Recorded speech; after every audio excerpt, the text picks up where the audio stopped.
and we're live to review an episode of Homicide that is called Sins of the Father, and sort of gives it away a little bit, so maybe not the greatest title in the world. Over to his Jeffness.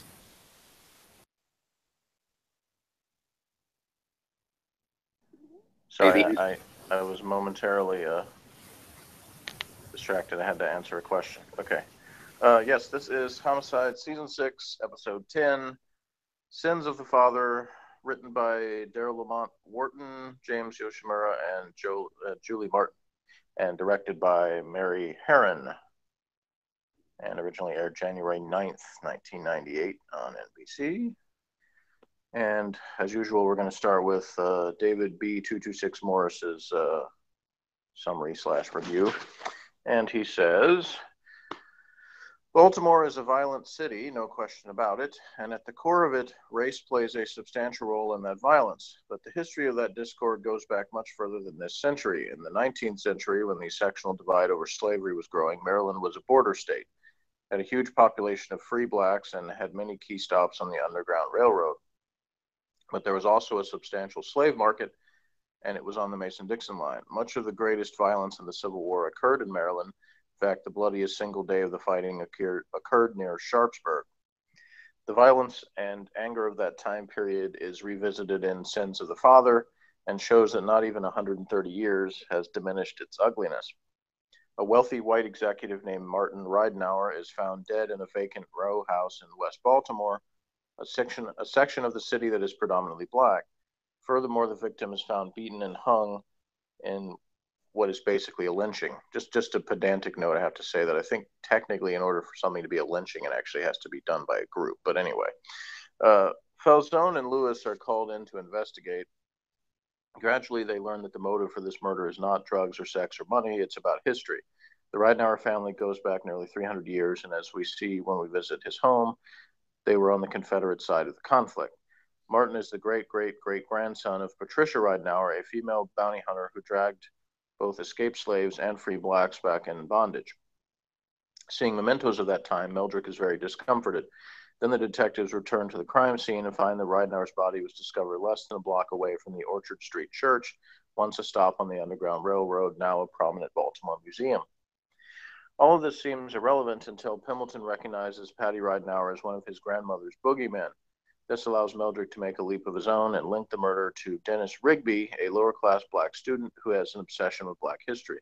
In a memorable confrontation between Meldrick and the suspect, Rigby reveals that his great-great-great-grandfather was a free black landowner who Patricia Ridenauer captured and sold back into slavery. This reveals not only the huge racial divide that exists, but the economic which spins out of it. For generations, black families spent their lives devoted to expanding the wealth and positions of white ones. Now, even though slavery is long gone, those white families like the Ridenauers continue to benefit from those gains. Martin Ridenauer is a millionaire executive with an unlimited future. Dennis Rigby works for a small music company and struggles to make a living. With all this in consideration, one can almost sympathize with Rigby's desire for revenge, but all that bloodshed has done is extend the circle of violence that has linked both families, except Rigby is now the villain.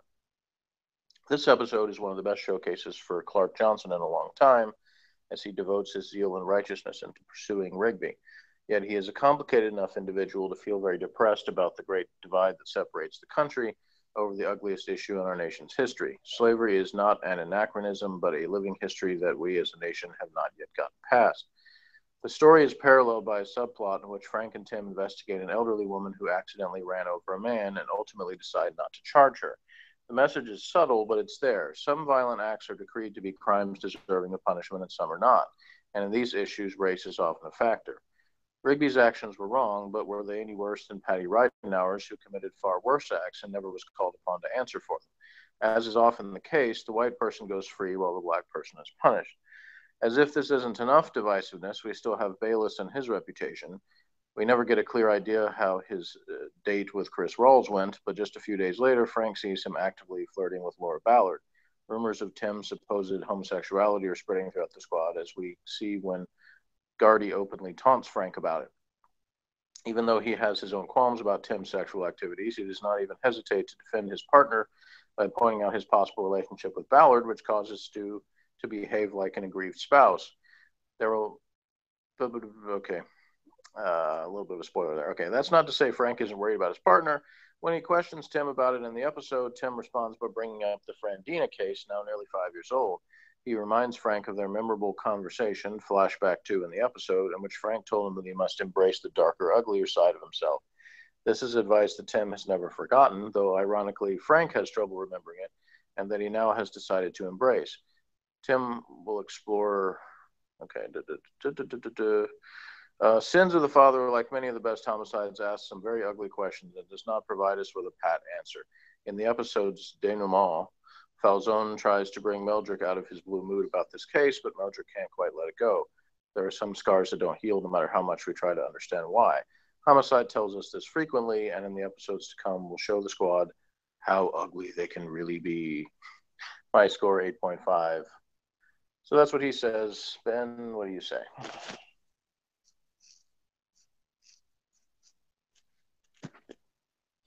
You can turn your mic back on now. Thank you, Jeff. I needed that advice. I think that all of the stuff about history and the Civil War, that was all very interesting. I think that all of the other stuff in the episode wasn't interesting to me. I think that I think Falzone is annoying to me, but that's because of his accent. It's just, what is it, a New York accent? You know, they haven't said much about his history as far as where he comes from. I think John Seda himself is originally from New York. And in fact is of Puerto Rican descent, but on the show he's supposed to be Italian, but they didn't specify like whether he comes from Baltimore or somewhere else as far as his own origin. So he did say that his Civil War, his family was in Italy still. So that's about all we learned about that in this one. Of course, most people would say Italian. It doesn't sound Italian. It sounds American. Yeah. Well. Right. Italian American. All right then. Right then. That harkens back to the very first episode when Munch, or I should say Richard Belzer, since it was just a line straight out of his stand-up act, said, when did the Romans become the Italians? It went from friends, Romans, countrymen to, hey, yo, over here. Anyway. Well, when they stopped being disciplined. What did you say, Ben? When they stopped being disciplined. And when it went from Latin to vulgar Latin to Italian, I suppose. Because just a little highlight there, folks. If Latin wasn't such a complicated language, everyone would be speaking it. That's why the reason why people don't speak Latin is it's just too complicated, and so it became a normal people in the Roman Empire spoke vulgar Latin, and vulgar Latin. That's what and it became the Romance languages of French, Spanish, and Italian. And for a while, a lot of the educated people would keep on speaking and writing in Latin. I think Newton wrote in Latin because they could communicate with other scientists who also wrote in Latin, and you still have Latin names in biology. But getting back to the episode, what I think this is interesting about is that we have in the character of Lewis, we have a combination of a couple of things. There's things where if we have people who are too much into typology or take typology too far, they will reduce everything to typology. Whereas with Lewis, this could be a good example of, okay, what are the things that are due to like his type, and what are the things which are due to just him being a black person, and non-type factors like that.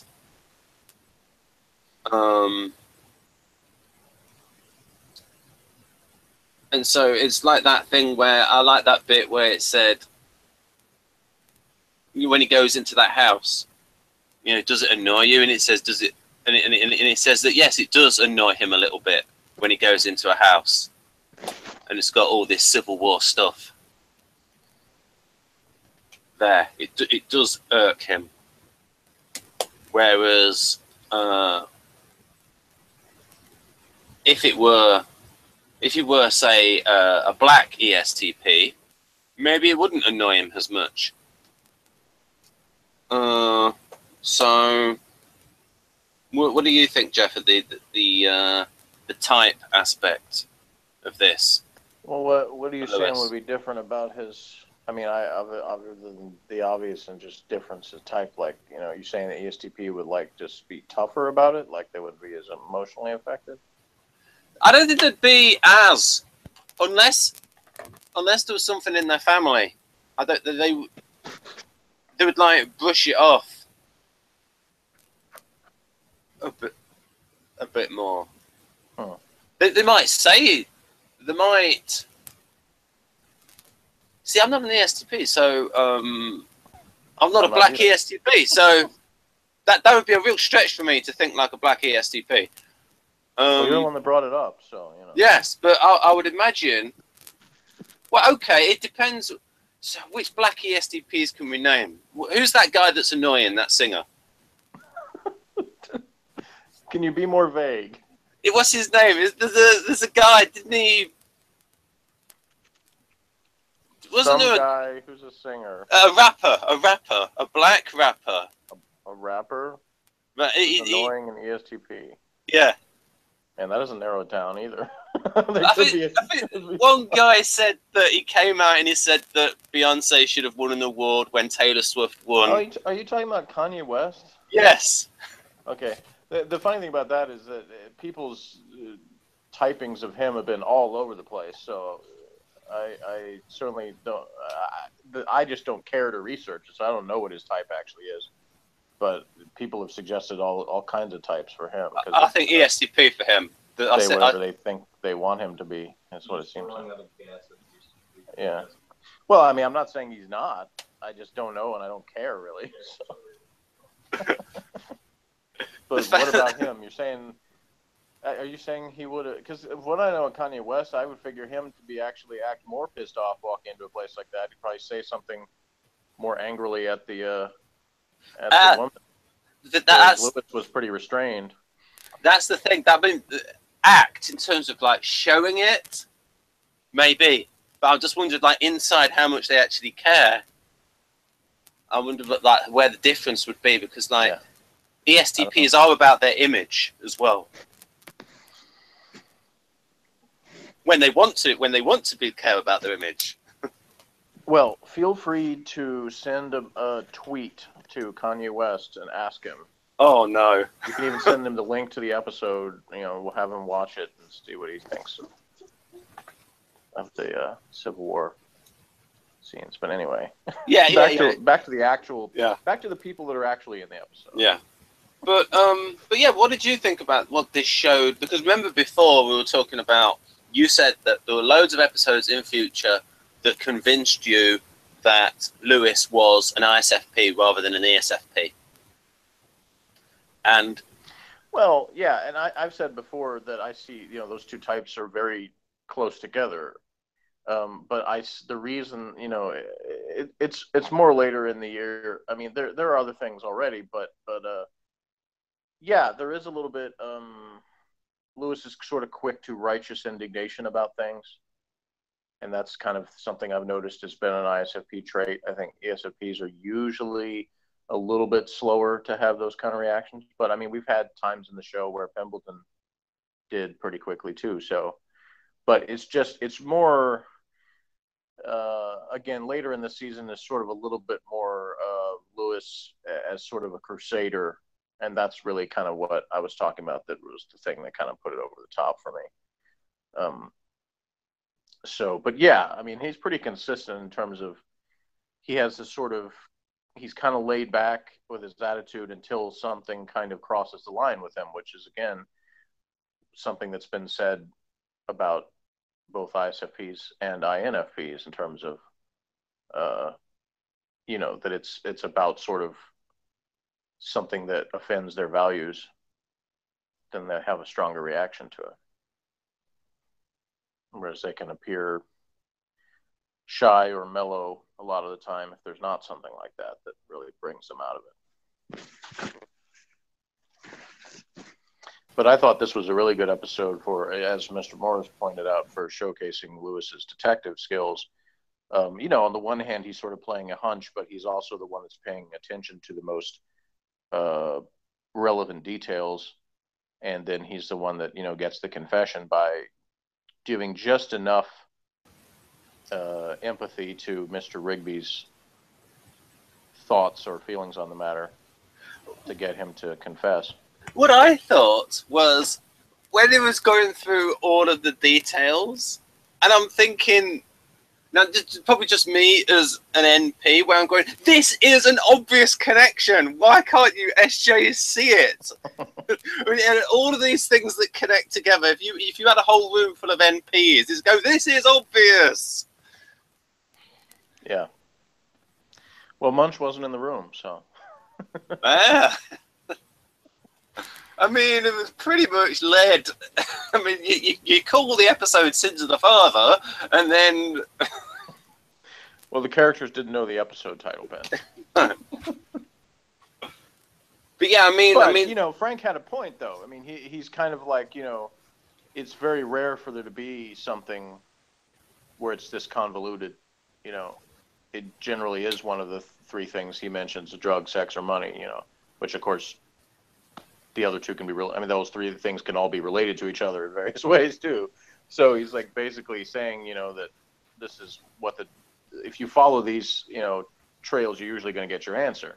And in this case, that's sort of true because it still is about money in a way, but there's more to it than that. Also, one of the things I'll say for the audience is that this is a program that was made in the 1990s, so this is like 20 years closer to the segregation era than now. And so a lot of the audience will have like maybe parents who remembered segregation or things like that. So... And these characters would have parents who maybe remembered segregation. And though maybe Baltimore wasn't segregated, just a few of the states below it. Did they have segregation at the time, Jeff, or was that just the Deep South? Don't ask me history questions, man. Yeah, I know, that's a little bit too deep. But it's like... Obviously, for these two characters of Lewis and Pembleton, the racial issues are very important to them. Well, I think they would probably say that it's not a matter of it being important to them, as in that they can't escape it, that it's always present. So it's forced importance. Whereas Rigby, you know, by contrast, he chose, rather than to focus on current circumstances and what he could do to try to improve those, he focused on avenging history. Yeah, what was weird about that is, why does he look old? Why does he look like an actor? Did you say a student? Is he supposed to be a student, that guy? Yeah, I think they said he was like mid-20s. Mid-20s? I thought he was like his dad or something. Let's get the guy here. He looks... Well, I think some of that was intentional. He was sort of going for a look, like, you know... He had like the poster of Malcolm X, and he had a little bit like he was kind of going for that kind of appearance. So he kind of had that... This guy? Yeah, old soul type of look. This guy... He's supposed to be mid-20s? Yeah, well, I think that he looked about then. Whoa. Like I said, he's trying to make himself look older, but I mean, he does look young compared to... Look, he's got little bits of grey in his eyebrows. Dude, there's like people that are like early 20s that already like lost a lot of their hair and stuff. You know, some people just look older. Well, I mean, I lost my hair in my late 20s, but Well, there you you know. go. So Yeah, but also, not just that, Jeff. I mean, his voice sounded like somebody who was mid-30s. So it'd be interesting to know who this actor was and how old he was at the time. well, I think, like I said, he was trying to sound like that. He was going for this, you know, I'm this educated professor guy kind of image. In a little bit, it was similar to Steve Buscemi's character back in season 3, where he was kind of trying to pass himself off as being like, you know, this sophisticated kind of person. Yeah, that was weird. That was weird to me. That was because So, it was like with that character, and maybe someone could have said to him in the episode, you know, with all the effort you've put into pretending to be an intellectual, would it have just been easier to just read a book? yeah, well, obviously in Rigby's case, he's read a lot about the Yeah. specific stuff that he's trying to know about. But, you know, he's trying to sort of, you know, and the kind of what the other point, his boss or whatever that worked for, you know, driving the van or whatever, you know, told him, you know, said about him was that, you know, well, mostly he said he says a bunch of crazy stuff, but basically, you know, hired him because he was like studious, and so he thought he was going to be, you know, reliable on the job. So he was trying to, you know, put that image out.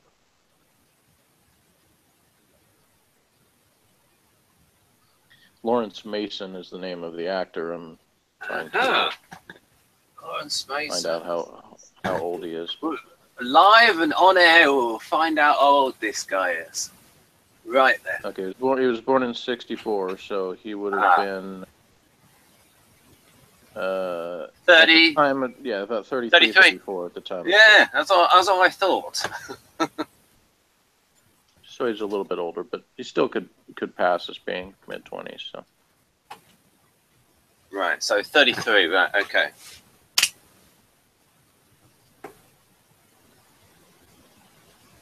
Yeah, it's insane. Because mainly what happened is I listened to this whilst I was in the bathroom. So, and I thought, shoot, he sounds a bit older. Right. Anyhow, I don't know what else to say about this episode. I did like all the history stuff. I liked the stuff where Frank was able to, like, where they wrote in the sort of like the nursery rhyme type things. Mm-hmm. What they had in the UK to scare children was they had a thing called the 9 o'clock horses. And children had to be in bed before the 9 o'clock horses would come and get them. But obviously the one that Frank talked about was a lot more elaborate. Yeah, and I found myself wondering, well, you know, because I'm sure it was based on something real, so I wondered how much of that was made up and how much was, you know, was just based on something with the names changed. Because obviously, you know, the scene where they're, you know, at the museum and the guy's talking about the railroad, stuff like that, I figured that probably was all true because, you know, there wasn't any reason to change anything with regard to that, you know. And obviously, every place they show on Homicide is a real place in Baltimore, so that museum/church exists and all that stuff. So that guy in there might have even really been somebody from that place as opposed to an actor. I don't know. But yeah, I liked the. I think it was a well-crafted episode. I liked the way that they combined the flashback stuff with the. You know, the current things, you know, including the actual flashback to earlier Homicide episode when they showed the conversation with Bayless and Pendleton about, you know, Bayless embracing his dark side, you know, and reading Morris's review, the one thing, of course, left out is the type angle that we would talk about is that, well, there's a reason for why Bayless remembers this better than Pendleton does, because Guardians remember everything. And the details of everything. Which is one of the reasons why they do well in structured environments like school and stuff. Even with subjects that they're not particularly interested in, they can use it to pass an exam. Yeah, and Pendleton's reaction is basically like, I remember sort of having that conversation, but I was just like just making conversation. That's what he says about it. So, because he didn't place as much importance to it. It was just because in that moment when he's having the conversation, just like everything else, that's just sort of a performance for him. He's just giving his, here's what I felt like at the time saying to you. And he kind of has this, adds this sort of righteousness to it. But it's not like he doesn't place as much importance on it as it seems like it from his emphatic delivery of it. It's like as soon as the conversation was done, he's not thinking about it anymore, really. Whereas Bayless had stuck with him as this thing that affected him for years to come. What we could do is... So it's all Frank's fault. Right. Bayless's descent into madness. But Frank won't take credit for it because to him he was just saying stuff. So right. So now what we could do is we could contrast that with what your son's talked about with the ESTPs, where he's talked about the ESTPs in the posing. What does that mean?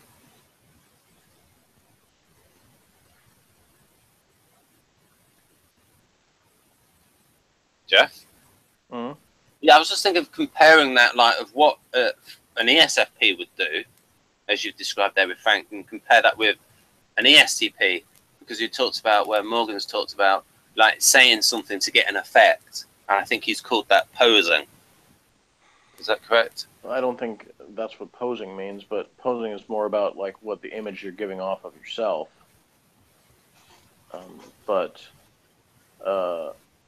I mean, the difference, in that specific situation is the ESTP might have been more trying to rile up Bayless with the things they were saying. I don't know.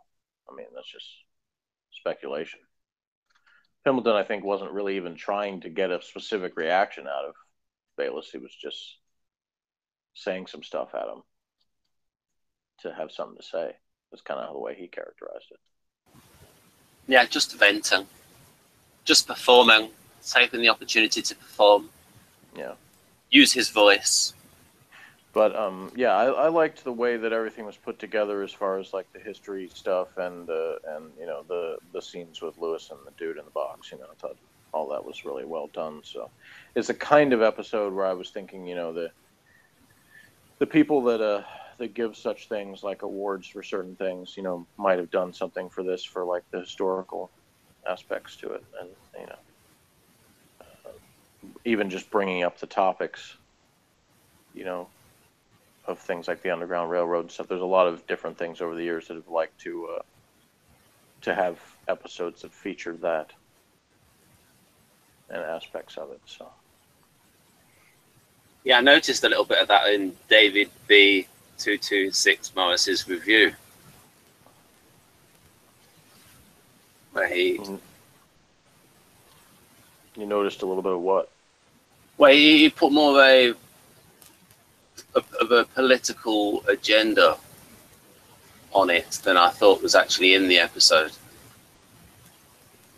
Because he does quite a bit of that in his reviews, that guy. I haven't seen much of a political agenda, but he does point out kind of sociological things from time to time. Yeah, I mean, it's just... In order for it to be a political agenda, I think you have to actually be advocating for something specific, and I haven't seen him do that. Okay, an ideological agenda, then. Well, if you mean, an agenda to kind of put certain ideas in people's heads, then yeah, but I think that's anytime you're talking about a show that brings up issues of any kind, then you're going to have that a little bit if you talk about them at all. So. Yeah, it's just that I think that he takes it further than the actual show, and that his point of view is coming into it maybe with... so. Maybe sometimes. I do think sometimes, that he'll focus a little bit more on something that wasn't necessarily the intention of the producers or the writers, but I think that's kind of what entertainment is for. Like, it's people have their own interpretations. I remember when I was in school, I always used to get upset when English teachers would kind of act like there's only one interpretation of a novel that's the correct one. Yeah. Instead of, and especially if, what they're interpreting may not even be what the author said about it. So if you're going to say there's only one interpretation, then at least it ought to be the author's. But in general, I feel like it's, for any kind of medium, it's what someone gets out of it. Yeah, and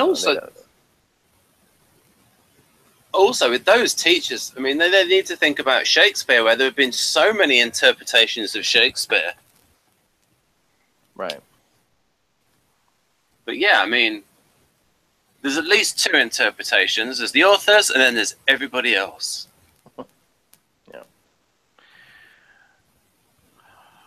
All right. Well, anything else you wanted to say about it before we wrap it up? No. It's one of those cases, one of those episodes where there's not much to say because they got it. The main plot was... I'm starting to get bored with all the private life stuff of the characters. I thought it was actually better in this episode. Like, it was sort of the way it was handled, as far as like the Bayless rumors and the scenes with Ballard and stuff like that. I actually kind of enjoyed, and they're sort of establishing a little bit about those characters, about Gardy and kind of the way that those interact.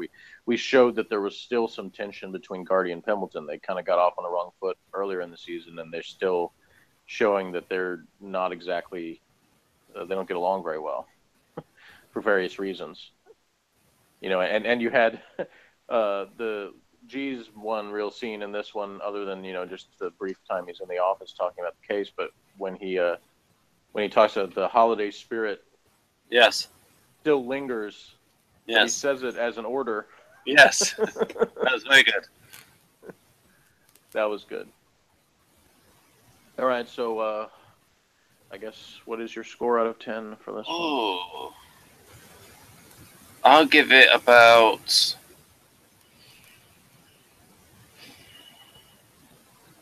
I'll give it about 7.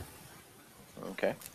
And I will give it a 9. I enjoyed it quite a bit, and I think it's the start of a little bit of a arc of pretty strong episodes. So our average is 8, and join us next week for my favorite episode of Season 6, one that involves... a guest appearance by the original host of The Tonight Show. We've already had Jay Leno appear on the show, and now Steve Allen and his wife at the time will be on next week's show. Ooh. And it is called Shaggy Dog, City Goat. Now that sounds like a good title. I really think you'll probably enjoy this one. Now, when I thought about the subway, I knew there was a chance you might not like that one, and I turned out to be right. I just didn't know how much you would dislike it. This one I have a feeling that you'll probably enjoy. So, good. Because it involves some ideas, which I know you love the ideas. Yes, I love the ideas. Yeah. Right. And you like Dr. Cox, and she's featured in it, so this is some good stuff. Right. Bye-bye, folks. Bye-bye.